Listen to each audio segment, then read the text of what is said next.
Grace's vision blurred as the crystal glass slipped from her fingers, shattering against marble. The ballroom spun, champagne, diamonds, faces twisting into horror. Julian's voice cut through the chaos. "Grace! Grace!" His hands caught her as she fell, and for the first time in 5 years she saw fear in his eyes. "The wine," she whispered, tasting copper. "It was meant for you." His face drained of color. "No! No, no, no! Someone call an ambulance!" She touched his cheek, her hand trembling. "Now you'll remember me. If you've ever loved someone who made you invisible, this story will break you in ways you need. Subscribe, like, and comment where you are watching from." Grace stood in front of the bedroom mirror, adjusting the diamond necklace that felt like a noose. And the Ashford estate was silent, except for the distant hum of caterers preparing for tonight's anniversary gala. 5 years of marriage to Julian Ashford, tech billionaire, philanthropist, and the man who hadn't touched her in 8 months. She studied her reflection. The emerald gown cost more than her childhood home. Her hair was styled in soft waves that took 2 hours. Her makeup was flawless. She looked like she belonged in this world. She didn't. "Grace!" Julian's voice came from the doorway, clipped, impatient. "We leave in 20 minutes. She turned. He was adjusting his cufflinks, not looking at her. He never really looked at her anymore. "I'm ready," she said softly. "Good. The Vanderbilts will be there. The Chens. I need you to be—" He paused, finally glancing up. His eyes scanned her like she was a business memo. "Presentable." The word landed like a slap. Presentable. Not beautiful. Not stunning. Presentable. Grace's throat tightened, but she smiled. She'd gotten good at smiling through the small cruelties. "Of course." Julian nodded and disappeared down the hallway, already on his phone, already somewhere else. Grace exhaled slowly, her hand moving to the locket hidden beneath her dress. A cheap silver thing Julian had given her 7 years ago, back when he was building apps in their studio apartment, back when he'd kissed her forehead and called her his lucky charm. She hadn't taken it off, even when everything else changed, even when he did. Across the estate, Julian stood in his office, staring at the floor-to-ceiling windows overlooking the Pacific. He should feel victorious. Well, the Ashford Foundation Gala was the social event of the season. Senators, tech moguls, old money families who once wouldn't let him through their gates. Tonight, they'd all toast to him, but the bourbon in his hand tasted like ash. His phone buzzed. A text from his assistant, Vanessa. "Everything's set. Security doubled." The Chens confirmed. "You'll own the room tonight." Julian set the glass down, his jaw tight. He used to dream of nights like this. When he was 25, sleeping on Grace's couch, pitching his startup to investors who laughed him out of boardrooms. Grace had believed in him. She'd worked 2 jobs so he could focus on coding. She'd held him when the rejections piled up. And when the money finally came, when Ashford Technologies exploded into a billion-dollar empire, he'd married her in a small ceremony she planned herself. And he told himself it was love. But somewhere along the way, he started seeing her differently. She didn't belong at the galas. She didn't network. She still said please and thank you to the staff. She was soft. And soft didn't survive in his world. So he distanced himself, piece by piece, until she became a fixture in his house. Beautiful, quiet, irrelevant. He told himself it was necessary. He told himself she understood. He told himself he didn't care that she cried silently in the bath sometimes, thinking he couldn't hear. His phone buzzed again. Another text, this time from an unknown number. "You don't deserve what you have. Tonight, you'll lose everything." Julian stared at the screen, his pulse quickening. He deleted it. Probably some disgruntled competitor, some jealous nobody. He had security. He had power. And nothing could touch him. Grace descended the grand staircase, her hand gliding along the marble railing. The ballroom below was already filling. Women in gowns that cost more than cars, men in tuxedos discussing mergers over champagne. A string quartet played something elegant and forgettable. She saw Julian across the room, laughing with Senator Whitmore, his hand casually resting on Vanessa's lower back. Grace's stomach twisted. Vanessa, his assistant, 26, sharp, ambitious. The woman who traveled with him, who understood his world, who looked at him the way Grace used to. "Mrs. Ashford," a voice chirped beside her. Grace turned to see Carolyn Vanderbilt, dripping in diamonds and condescension. "Darling, you look quaint." Grace forced a smile. "Thank you. Carolyn, is that last season's Valentino?" Carolyn's eyes glittered with false concern. "How thrifty." Before Grace could respond, Julian appeared at her side, his hand sliding around her waist. Firm, possessive, performative.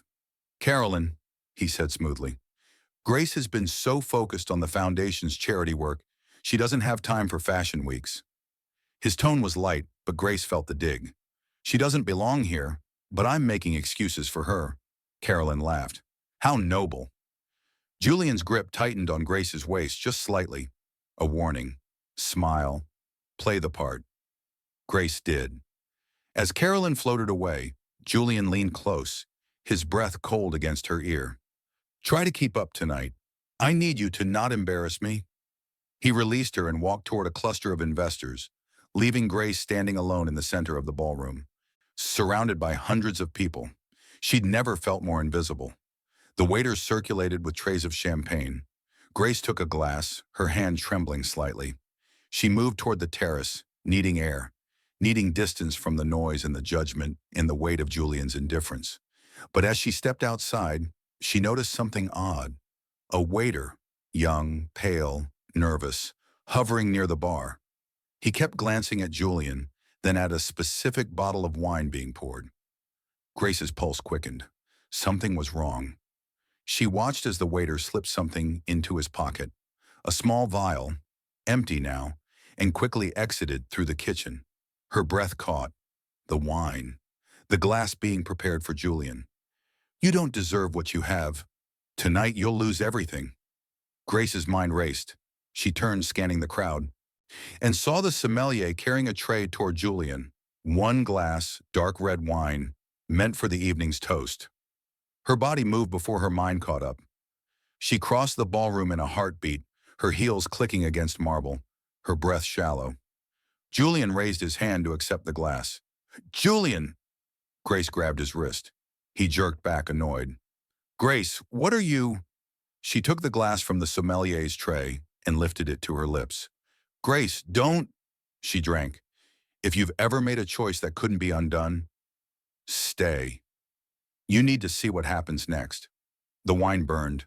Not the pleasant warmth of alcohol, something chemical, wrong, like swallowing fire and ice at once. Grace's hand flew to her throat. The glass slipped from her fingers and exploded against the marble floor, the sound cutting through the string quartet like a gunshot. The ballroom fell silent. Every head turned. Grace stumbled backward, her vision swimming. She could feel it spreading, heat racing through her veins, her heartbeat stuttering, her lungs constricting. "Grace!" Julian's voice sounded distant, confused. "What the hell are you—" Her knees buckled. Julian caught her, his arms wrapping around her waist as she collapsed against him. For a moment, their faces were inches apart and she saw it. The exact second confusion turned to horror. "The wine," Grace whispered, her lips numb. "It was poisoned. For you." His face drained of all color. "What?" "Someone tried to kill you." Her words slurred. "I saw the waiter. I couldn't let—" "Grace!" Julian's shout echoed through the ballroom. He lowered her to the floor, while cradling her head. "Someone call 911 now!" The crowd erupted into chaos. Screams, gasps, people pulling out phones.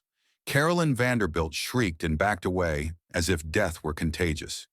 Grace's vision blurred, the chandelier above multiplying into 1,000 crystals. She could hear Julian's voice breaking as he shouted orders, feel his hands shaking as they pressed against her face. "Stay with me," he commanded, his voice cracking. "Grace, stay with me. Don't you dare. Don't you fucking dare." She'd never heard him sound like this. Desperate, terrified, almost like he cared. Her hand lifted weakly, touching his cheek. His skin was wet. Was he crying? Now you'll remember me, she whispered.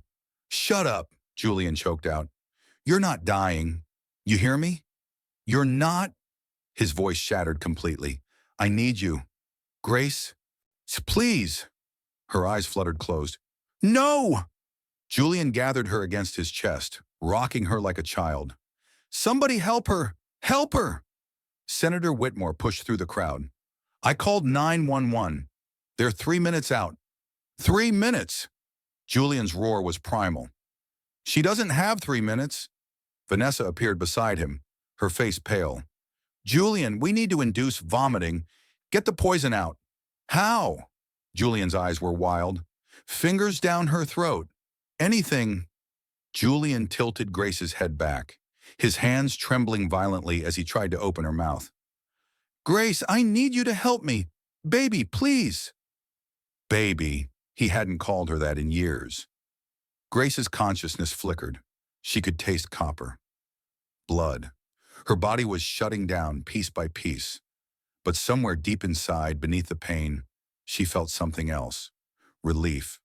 Because for the first time in 5 years, Julian Ashford was looking at her. Really looking. And she wasn't invisible anymore. The ambulance screamed through the iron gate 7 minutes later. Paramedics swarmed the ballroom. Vitals checks, oxygen mask, IV lines, urgent radio calls about suspected poisoning, an unknown toxin, and critical condition. Julian wouldn't let go of her hand. Sir, we need space. I'm not leaving her. Sir, you have to. I said I'm not leaving her. Julian's voice was savage. The lead paramedic met his eyes and saw something there that made her nod. Fine, but stay out of our way. They loaded Grace onto the stretcher. Her skin was gray, her breathing shallow. The oxygen mask fogged weakly with each breath. Julian climbed into the ambulance beside her, still gripping her hand like letting go would kill her faster. As the doors slammed shut and the siren wailed to life, Julian pressed his forehead against her fingers. I'm sorry, he whispered, his voice breaking. Grace, I'm so sorry. For everything. For tonight. For the last 5 years. For making you feel like you didn't matter. Tears streamed down his face. You matter. God, you matter more than anything. More than the money, the company, all of it. His breath hitched. I was so stupid, so fucking blind. I had everything and I treated it like nothing. Grace's eyelids fluttered. That's it, Julian urged, leaning closer. Come on, baby, fight. Stay with me. Her lips moved beneath the oxygen mask, forming words he couldn't hear. What? He pressed his ear close. What is it? Loved you. Her voice was barely a breath. When you were nobody. Julian's chest caved in. Because it was true. She'd loved him when he was broke, when he was scared, when he was just a kid with a laptop and a dream. She'd loved him before the empire, before the name meant anything, and he'd repaid her by making her feel worthless. I know, he choked out. I know you did. And I loved you too. I still do. I just forgot how to show it. I forgot how to be the man you fell in love with. He squeezed her hand. But I'm going to remember, you hear me? I'm going to remember, just don't leave me. Please, Grace, don't leave. The paramedic interrupted. Blood pressure dropping. She's going into shock. Do something, Julian shouted. We're 10 minutes from the hospital. She doesn't have 10 minutes. The paramedic grabbed an epinephrine shot. This might stabilize her, but we still don't know what toxin we're dealing with. Then figure it out.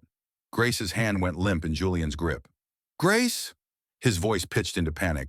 Grace? The heart monitor's steady beep began to falter. Beep, beep, beep. Longer pauses between each sound. She's crashing, the paramedic yelled. Start compressions. Julian was shoved aside as they ripped open Grace's gown and began CPR. He watched, helpless, as they tried to restart his wife's heart. The woman he'd humiliated hours ago. The woman who just saved his life. The woman he'd forgotten how to love. In the corner of the ambulance, Julian's phone buzzed. Another text from the unknown number. She wasn't supposed to drink it, but I guess love makes people stupid. Enjoy watching her die for you. Julian stared at the message, ice flooding his veins. Someone had done this deliberately. Someone had tried to kill him, and Grace had thrown herself in front of the bullet. He looked up at the paramedics frantically working over her body, chest compressions, ventilation, desperate attempts to pull her back from death. "Don't you dare die," Julian whispered, his voice raw. "You don't get to die for me. You hear me, Grace? You don't get to love me that much." But the heart monitor's beeping continued to slow, and Julian Ashford, who'd built an empire on confidence and control, felt utterly, devastatingly powerless. If you've ever realized too late that you were loved, this is only the beginning of the reckoning. The hospital's lights were violently bright. Julian sat in the ICU waiting room, his tuxedo jacket discarded, his white shirt stained with Grace's blood and wine. Soon his elbows rested on his knees, his hands clasped so tightly his knuckles had turned white. It had been 4 hours. 4 hours of watching doctors rush in and out of Grace's room. 4 hours of medical jargon he couldn't understand. Toxicology screens, activated charcoal, hemodialysis, organ function panels. 4 hours of not knowing if his wife would live. Senator Whitmore sat across from him, speaking in low tones with 2 FBI agents who'd arrived an hour ago. Attempted murder of a billionaire brought federal attention fast. Mr. Ashford, the lead agent, a woman named Chen, approached him. "We need to ask you some questions." Julian didn't look up. "Is my wife alive?" "The doctors are doing everything." "That's not what I asked." His voice was flat, dangerous. "Is she alive?" Agent Chen's expression softened slightly. "And she's in critical condition. The toxin was aconite, wolfsbane. It's a fast-acting poison that causes cardiac arrest. The fact that she survived this long is remarkable." Julian's jaw clenched. "What are her chances?" "The next 6 hours are crucial. If she makes it through the night—" "If!" Julian's head snapped up, his eyes bloodshot and wild. "That's not good enough. Mr. Ashford, I understand you're upset, but we need to focus on finding who did this. Do you have any enemies? Anyone who'd want you dead?" Julian let out a bitter laugh. "I'm a billionaire who made his fortune disrupting entire industries. Take your pick. Anyone specific? Threats you've received recently?" Julian pulled out his phone, opened the messages, and handed it to her. "These, both today." Agent Chen read them, her expression darkening. "And you didn't report these?" "I get threats constantly. Usually it's nothing." "This wasn't nothing?" She turned to her partner. "Run a trace on these numbers. Now." She looked back at Julian. "We found the waiter who poisoned the wine. His name is Marcus Webb, 22 years old. He was hired 2 weeks ago through a temp agency." Julian's eyes hardened. "Where is he?" "In custody. He claims he was paid $50,000 to poison your drink. He says he doesn't know who hired him. Everything was done through encrypted messages and cryptocurrency." "I want to see him." "That's not. I want to see the man who tried to kill me and nearly killed my wife instead." Julian stood, his full height and fury radiating through the sterile waiting room. "Make it happen." Agent Chen studied him for a long moment, then nodded. 20 minutes. Is supervised." Grace drifted in darkness. Not quite unconscious, not quite awake. Somewhere in between, where memories became hallucinations and pain became background noise. She saw Julian's face above her, younger, softer. They were in their old apartment, the one with the leaky ceiling and broken heater. He was showing her his first successful app launch, his eyes bright with hope. "We're going to make it, Grace," he'd said, pulling her into his arms. "You and me. We're going to change the world." She'd believed him. The memory shifted. Now they were at their wedding. City Hall. No guests. Grace in a simple white dress from a consignment shop. Julian in a borrowed suit. They'd said their vows with hands trembling, voices thick with emotion. "I promise to love you when we have nothing and when we have everything," Julian had whispered. I promise to never forget what matters." But he had forgotten. The memory darkened. Now she was standing in the Ashford estate, watching Julian laugh with Vanessa, watching him light up around everyone except her, watching herself disappear piece by piece until she was just a ghost in her own home. "Why did you stay?" a voice asked in the darkness. Grace didn't know if it was her own voice or something else. Because I loved him, she whispered into the void. He didn't love you back. He did once. Maybe, maybe he could again. He humiliated you, made you small, made you nothing. I know. So why did you drink the poison? Grace felt tears on her face, though she wasn't sure if they were real or imagined. Because even if he stopped loving me, I never stopped loving him, and I couldn't watch him die. That's not love. That's self-destruction. Maybe they're the same thing. The darkness pressed closer, heavier, and somewhere far away, Grace heard the steady beep of a heart monitor, her own heart, still beating. Not yet, she thought. I'm not ready to let go. Julian stood outside the interrogation room, watching Marcus Webb through one-way glass. The kid looked terrified, pale, shaking, his wrists cuffed to the table. Agent Chen stood beside Julian. 5 minutes, no physical contact. Julian nodded and entered the room. Marcus's head snapped up, his eyes widening. I'm sorry. I'm so sorry. I didn't know she'd... Shut up.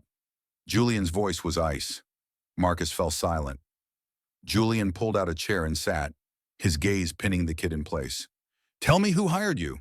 I don't know, I swear. Try again. I'm telling the truth. Marcus's voice cracked. It was all anonymous. They contacted me on a dark web forum, said they'd pay me 50 grand to slip something in your drink. They sent me the poison in the mail with instructions. I never saw their face, never heard their voice. What were the instructions? Marcus swallowed hard. Wait until the toast. Put 3 drops in your wine glass. Leave immediately. That's it. 3 drops of aconite would have killed me in minutes. I didn't know what it was. They said it was just, I don't know, a prank or something. Julian's fist slammed on the table. My wife is dying because of your prank. Marcus flinched, tears streaming down his face. I'm sorry, God, I'm so sorry. If I'd known, if I'd thought, you didn't think. You saw $50,000 and you sold your conscience. Julian leaned forward, his voice dropping to a lethal whisper. But here's what you're going to do. You're going to remember every single detail, every message, every instruction, every word. And you're going to help these agents find who hired you. Because if my wife dies, his eyes burned into Marcus's soul, I will destroy your entire existence. Do you understand me? Marcus nodded frantically. Yes, yes, I understand. Good. Julian stood and turned to leave. Mr. Ashford? Marcus's voice was small. Your wife. She must really love you to do what she did. Julian froze in the doorway. Yeah, he said quietly, his back still turned. She does, and I spent 5 years making her regret it. He walked out. At 3:47 a.m., a doctor finally emerged from Grace's room. Julian shot to his feet. Is she? She's stable, the doctor said. Someone in Julian's legs nearly gave out. The next 24 hours are still critical, but her vitals are improving. We've managed to filter most of the toxin from her system. She's unconscious, but what? The doctor hesitated. She's strong, Mr. Ashford. Stronger than anyone I've ever seen survive aconite poisoning. Most people don't make it past the first hour. She's fighting. Julian's throat tightened. Can I see her? 5 minutes. Don't disturb the equipment. Julian nodded and moved toward Grace's room, his hands trembling. He pushed open the door. Grace lay in the hospital bed, impossibly small beneath white sheets. Tubes ran from her arms. Monitors beeped steadily. Her face was pale, her lips still tinged blue. But she was breathing. Julian pulled a chair beside her bed and took her hand, the one without an IV. Hey, he whispered, his voice breaking. It's me. No response, just the steady rhythm of machines keeping her alive. They say you're going to make it. They say you're fighting. He pressed her hand to his forehead. I need you to keep fighting, Grace. I need you to wake up, because I have so much to say to you, so much to apologize for. Her fingers were cold in his. I forgot who I was, Julian continued, tears streaming down his face. I forgot that the man you married was someone who cared more about people than profits. someone who didn't need a mansion to feel whole. I let success turn me into someone I hate, someone who hurt the only person who ever really loved me. He looked at her face, so peaceful despite everything. But I'm done being that person. I swear to you, Grace. And if you wake up, when you wake up, I'm going to spend the rest of my life proving I deserve you. I'm going to be the man you fell in love with, the one who kept his promises. The heart monitor beeped steadily. Beep, beep, beep. Julian squeezed her hand. Come back to me, baby, please. And then, so faint he almost missed it, Grace's fingers twitched against his palm. Once, just once. But it was enough. Julian's breath caught. Grace? Her eyelids fluttered, but didn't open. That's it, he whispered urgently. I'm right here. I'm not going anywhere. You're not alone. For the first time in 5 years, it was true. He wasn't leaving. And somewhere in the darkness behind her closed eyes, Grace heard him and held on. Grace's eyes opened to white ceiling tiles and the smell of antiseptic. For a moment, she didn't know where she was. Then the pain hit, a dull, throbbing ache that radiated through her entire body, settling deep in her chest. She tried to speak, but her throat was raw, her voice gone. Grace! Julian's voice, rough from exhaustion, came from beside her. She turned her head slowly.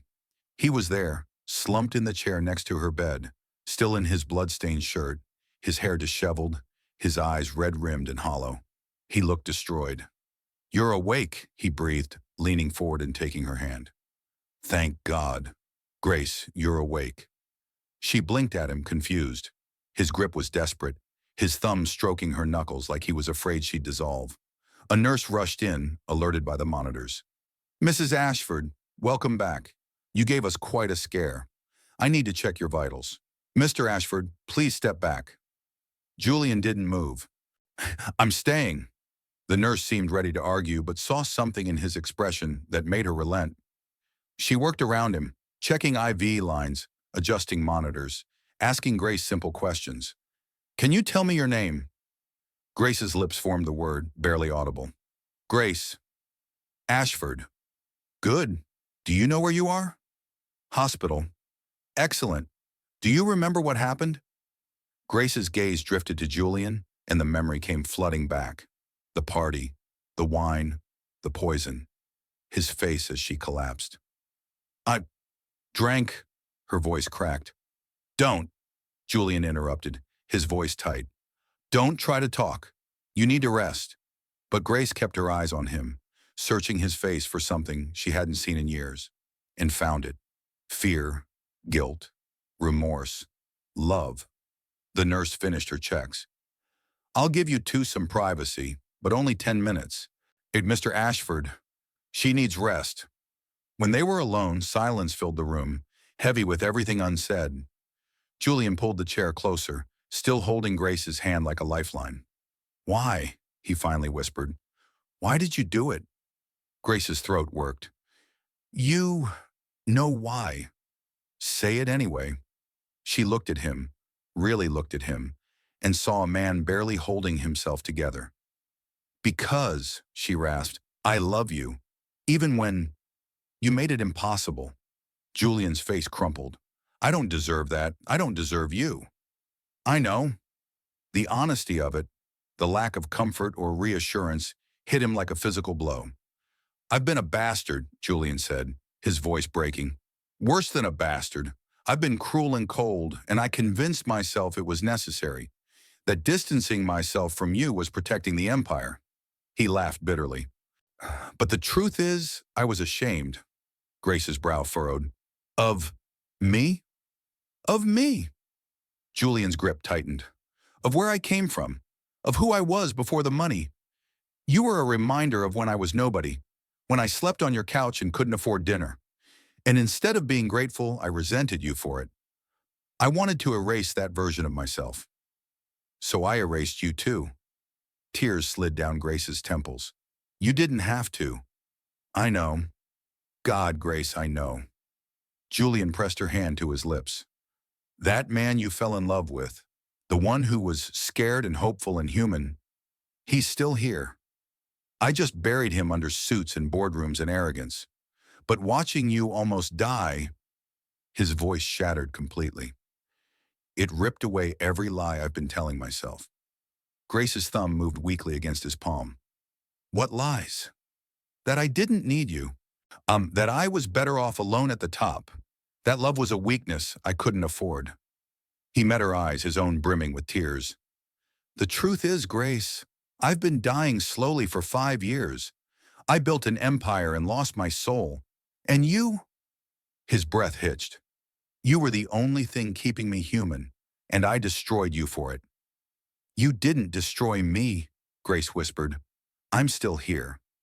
Barely. Julian's voice turned fierce. You almost died saving someone who didn't deserve saving. That's not your choice to make. Then whose choice is it? Mine. Grace's eyes held his. I chose to love you. I chose to stay. I chose to drink that wine. You don't get to tell me those choices were wrong. Julian stared at her, stunned. Even now, broken, poisoned, barely alive, she had more strength than he'd ever possessed. How? He asked hoarsely. Oh, how did you keep loving me? Grace was quiet for a long moment. When she spoke, her voice was soft but steady. Because I remember who you were, in that apartment.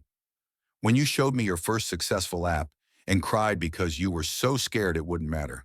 When you held me after my mom died and promised me I'd never be alone. She paused, her eyes glistening. That man is still in there, Julian. I saw him when you caught me, when you screamed for help, when you held my hand in the ambulance.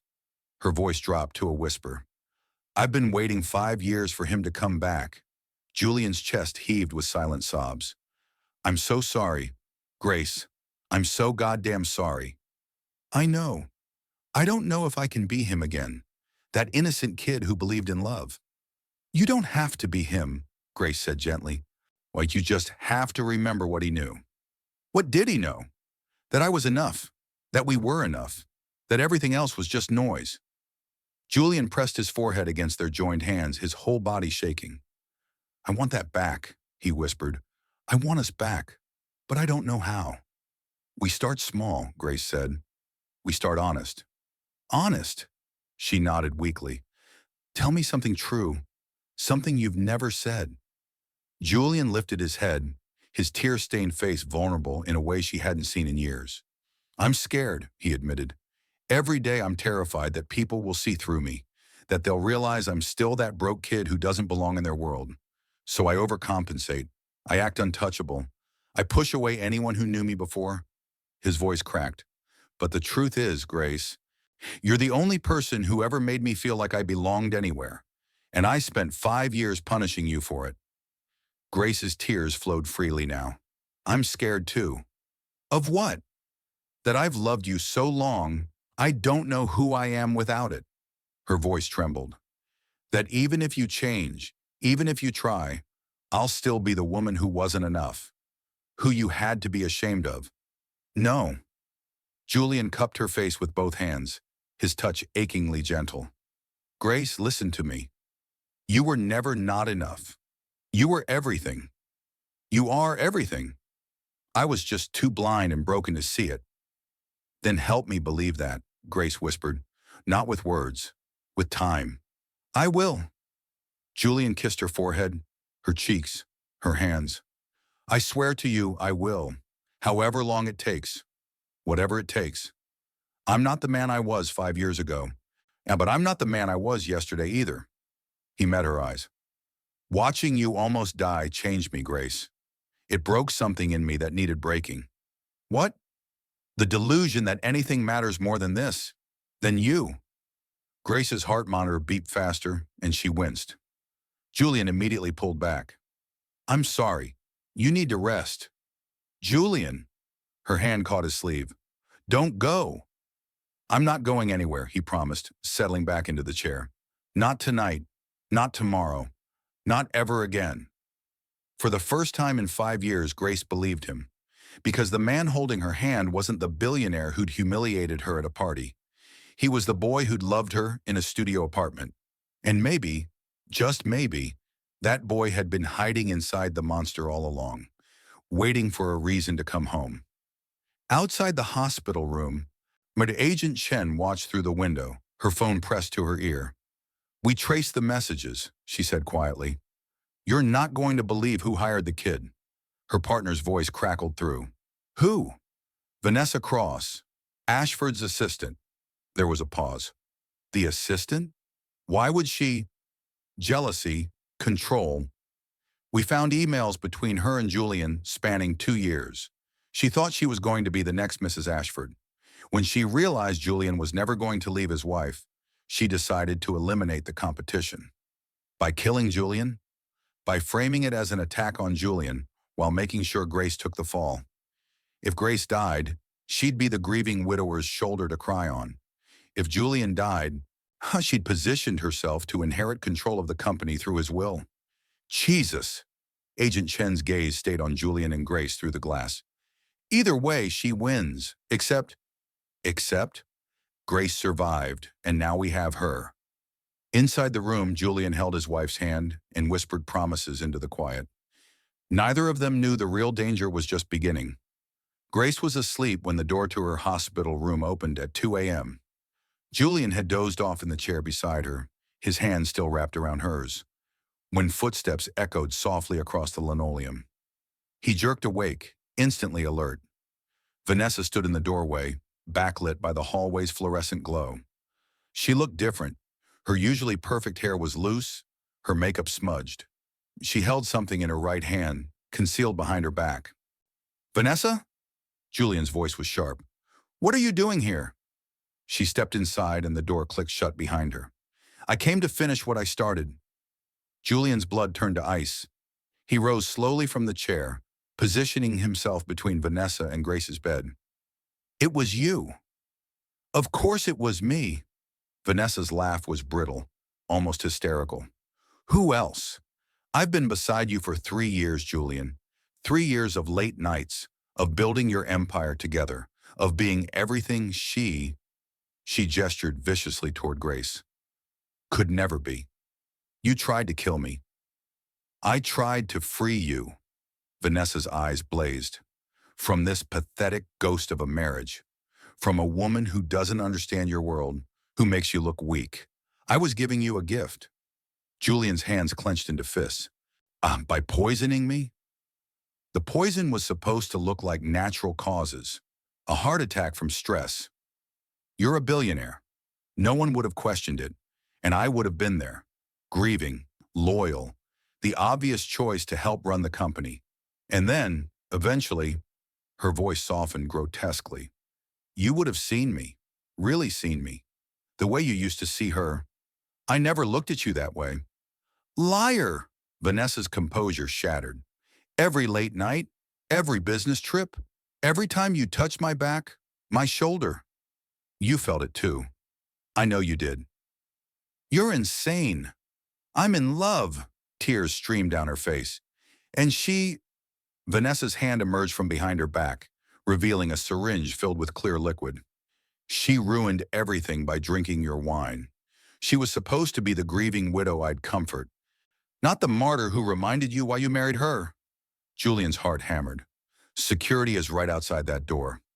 I paid them to take a break. Money talks, Julian. You taught me that." She moved closer, the syringe gleaming under the medical lights. "So here's what's going to happen. I'm going to inject air into her IV line. She'll have an embolism. Completely natural for someone recovering from poison. Tragic, really. And you," her voice turned pleading, desperate, "you'll finally be free. We can be together, the way it was supposed to be." Julian's voice dropped to a lethal calm. "If you touch her, I will destroy you." "You already have," Vanessa screamed. "You've destroyed me every day for 3 years by choosing her, by going home to her, by staying in a dead marriage instead of—" Behind Julian, when Grace's voice cut through the room, weak but clear. "He never chose you because there was never a choice." Vanessa's eyes snapped to the bed. Grace was awake, her face pale but her gaze steady. "You think you know him," Grace continued, her voice growing stronger. "You see the billionaire, the power, the empire. But that's not who he is. That's just what he built. She looked at Julian, her eyes soft. I know the man underneath, the one who's scared of failing, who works late because he's terrified of losing everything, who pushes people away because he doesn't know how to ask for help. Julian's throat tightened. Grace turned back to Vanessa. You fell in love with his success. I fell in love with his soul. That's why you'll never have him. Vanessa's face contorted with rage. You self-righteous! She lunged toward Grace with the syringe. Julian moved. He caught Vanessa's wrist mid-strike, twisting it sharply. The syringe clattered to the floor. Vanessa screamed and clawed at his face. But Julian was bigger, stronger, and fueled by pure protective fury. He slammed her against the wall, pinning her arms. Help! He roared. Security! Now! The door burst open. 2 FBI agents, Chen and her partner, rushed in, weapons drawn. Let her go, Mr. Ashford, Agent Chen ordered. We've got her! Julian released Vanessa, his chest heaving. The agents handcuffed her as she sobbed and struggled. You were supposed to love me, Vanessa wept, looking at Julian. I did everything for you, everything. You tried to murder me, Julian said coldly. And worse, you tried to murder my wife. That's not love. Wait, that's obsession. What's the difference? Vanessa spat as they dragged her toward the door. Julian looked at Grace, at her exhausted, beautiful, alive face, and said quietly, Grace taught me the difference. As the agents hauled Vanessa out, her screams echoing down the hospital corridor, Julian collapsed into the chair beside Grace's bed. His whole body trembled. Grace reached for his hand. It's over. She almost killed you. Again. Julian's voice cracked. I brought her into our lives. I let her get close. I was so blind. Julian. Grace squeezed his hand. Look at me. He did. This wasn't your fault. You didn't poison the wine. You didn't know she was obsessed. You're not responsible for someone else's delusion. But I gave her reasons to hope. The late nights, the trips. I wasn't careful. No, Grace agreed. You weren't. But being careless isn't the same as being guilty. She paused. And honestly, part of me understands why she fell for you. Julian's eyes widened. What? Grace smiled sadly. Because you're easy to love when you forget to be untouchable, when you're passionate about your work, when you care about something so deeply you forget to guard yourself. Her thumb stroked his knuckles. I fell in love with that version of you too. I got to keep him longer than anyone else. Julian brought her hand to his lips, kissing each knuckle slowly. I want you to keep him forever, he whispered. The real me, not the CEO, not the billionaire. Just me. Then give him back to me, Grace said. Not all at once, not perfectly. Just piece by piece, day by day. Let me see you again. Julian nodded, tears streaming down his face. I don't know how to do this. How to be vulnerable. How to let someone in after so long. Yes, you do. Grace's eyes shone. You're doing it right now. And she was right. For the first time in 5 years, Julian Ashford wasn't performing, wasn't strategizing, wasn't hiding behind power or money or walls. He was just a man, holding his wife's hand, choosing love over pride. 6 months later, Grace stood on the balcony of their home, not the Ashford estate, but a smaller house overlooking the ocean, a home they'd chosen together. Julian had sold the mansion 3 months ago, downsized the company, delegated half his responsibilities. He still worked, still built, still created, but now he came home for dinner. Now he asked about her day. Now he kissed her forehead before coffee and held her hand during movies. Why, they were learning each other again. Some days were easy. Some days the old patterns crept back. Julian withdrawing when stressed, Grace shrinking to avoid conflict. But now they talked about it. Now they fought when they needed to, and apologized when they were wrong. Now they were messy and human and real. Julian appeared behind her, wrapping his arms around her waist, resting his chin on her shoulder. What are you thinking about? He murmured. Grace leaned back against him. That night, the party. His arms tightened. I think about it every day. Me too. Regrets? Grace turned in his arms, looking up at him. I regret the 5 years of silence before it. I regret how much we lost. She touched his face. But I don't regret drinking that wine. Grace, because it woke you up. It woke us both up. Her eyes searched his. Would we be here if I hadn't? Julian was quiet for a long moment. Then honestly, no. I would have kept sleepwalking through our marriage until you finally left. And I would have deserved it. But I didn't leave. No. Julian pressed his forehead to hers. You stayed, even when I gave you every reason to go. Even when loving me nearly killed you. His voice broke. Why? Why did you stay? Grace smiled, her answer simple and devastating. Because underneath the monster you became, I could still feel the man I married. And I knew that if I could just survive long enough, hold on long enough, love him loudly enough. She kissed him softly. He'd come home. Julian's eyes filled with tears. I'm home, Grace. I'm finally home. I know, she whispered against his lips. I can feel it. And in that moment, standing on the balcony of a house that wasn't a mansion, holding a woman who'd loved him when he was nobody and saved him when he'd become someone he hated, Julian Ashford finally understood what he'd been searching for. It wasn't power, it wasn't wealth, it wasn't empire or legacy or control. It was this, her, them. Love that survived poison, humiliation, pride, and nearly dying.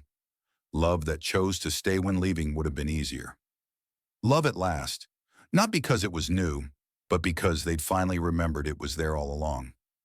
Grace pulled back slightly, a mischievous glint in her eye. You know what today is?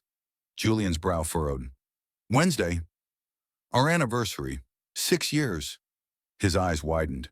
Grace, I didn't... She pressed a finger to his lips. I know, but I got you something anyway. She reached into her pocket and pulled out a small velvet box. Julian's breath caught. What is this? Open it. Inside was a simple silver ring. Nothing expensive, nothing flashy. Engraved on the inside were 6 words. You found me. I found you. Julian stared at it, his vision blurring. I had it made from the locket you gave me, Grace said softly. The one I wore every day. Even when you forgot I existed. Even when... Julian pulled her into a crushing embrace, burying his face in her hair, his whole body shaking with sobs. I love you, he choked out. God, Grace, I love you so much it terrifies me. Good, she whispered, holding him just as tightly. Love should be a little terrifying. It means it matters. They stood like that for a long time. 2 people who'd almost lost each other, holding on like their lives depended on it. Because they did. And somewhere above them, the sun broke through the clouds, spilling gold across the ocean. A new day, a second chance, love at last.